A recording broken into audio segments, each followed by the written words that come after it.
I'm Andrea Nappi-Conforme. I'm the Director of Compliance here at Park Street Imports. And today we're going to be talking about what it takes to get set up to sell in the New York market. It is important to look at New York as a target market because New York is one of the most highly prized markets in the US. It has some of the most influential bars and bartenders in the world.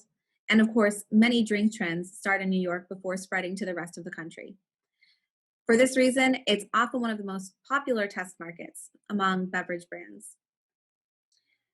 In order to begin selling in New York, there are, of course, a number of regulatory requirements to be aware of.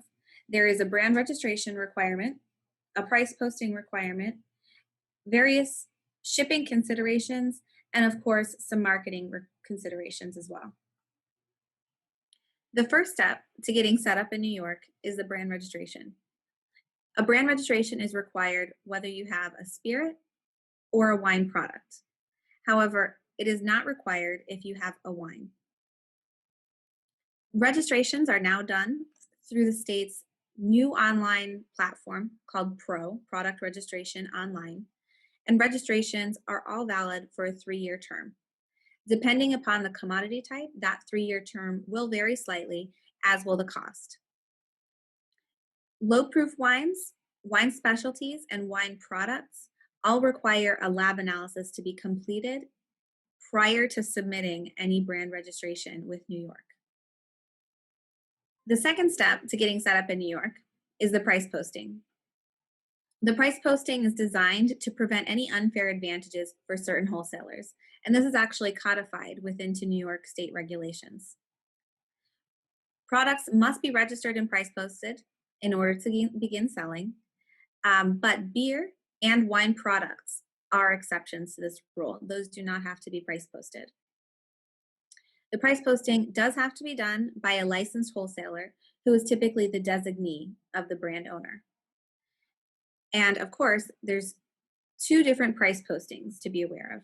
There's the wholesale price posting, which is due to the state on the 25th of every month, and the retail price posting, which is due to the state on the 5th of every month. Once you're all set and registered, whether you're going to be using Park Street or some other distributor, you're ready to begin shipping into the state. New York, unlike many other markets, does not have a come to rest requirement.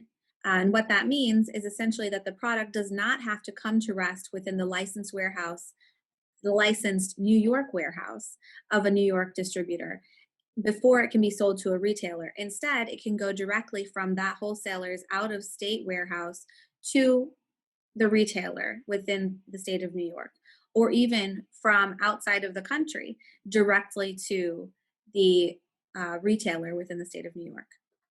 And for this reason, many wholesalers elect to use warehouses that are not based within the state of New York and instead based in states surrounding the metropolitan area where the real estate is a little bit less expensive.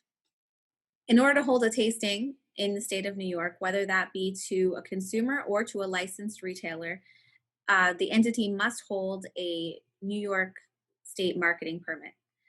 The permit is valid for a 3-year term and it costs $395. I hope that you found this overview of the New York market to be helpful. And if you have any questions, please reach out to the contact information shown on the screen. And remember, please subscribe to our YouTube channel for more videos.